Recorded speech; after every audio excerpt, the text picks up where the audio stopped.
So, sa umagang ito, nagpre-prepare po kami ng pakain namin sa aming ampalaya. Ito yung pakain namin sa ika-20 harvest namin kahapon. Hindi kami nakapakain kahapon.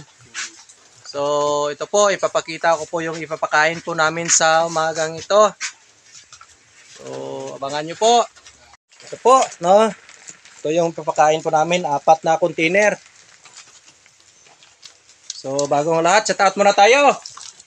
Yan na po, si Alvin Patrimonio, The Mixer Kang Abono, si Bombay, si Small Battery Ball, shout out kay Roger Moore, Wasay, gatong ko lang to. Special Cooker.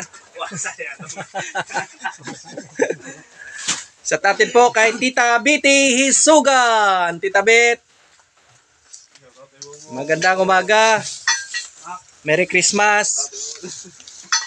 Handa mo na yung regalo mo sa akin. Shout out kay Tito Bob. Hisugan. Diyan sa Palagan.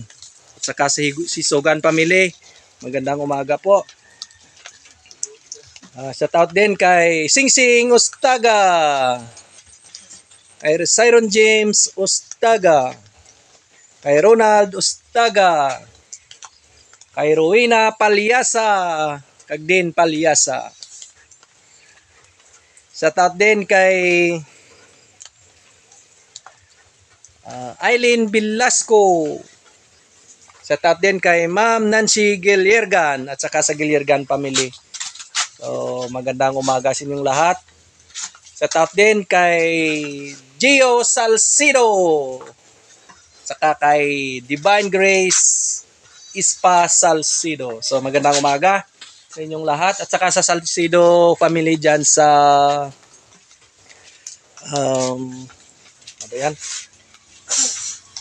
Magandang umaga sa inyong lahat. So ito na po yung aming papakain sa ika-20 harvest po namin. Papakita ko po. Unang-una sa isang drum na tubig. 8 kilo na triple 16. At saka 2 kilo na nitrabor.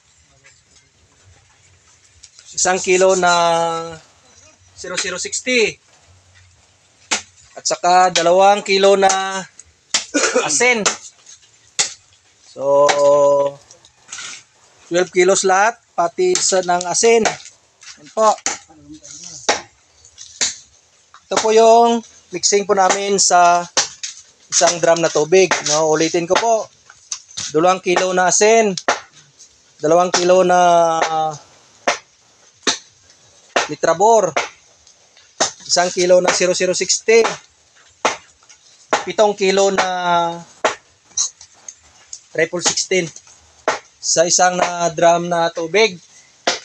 So, ang pag-aabono po namin ay puno at saka gitna. Yung takalan po namin ay ito po, yung 100 grams ng lata ng Galaxy Max F1.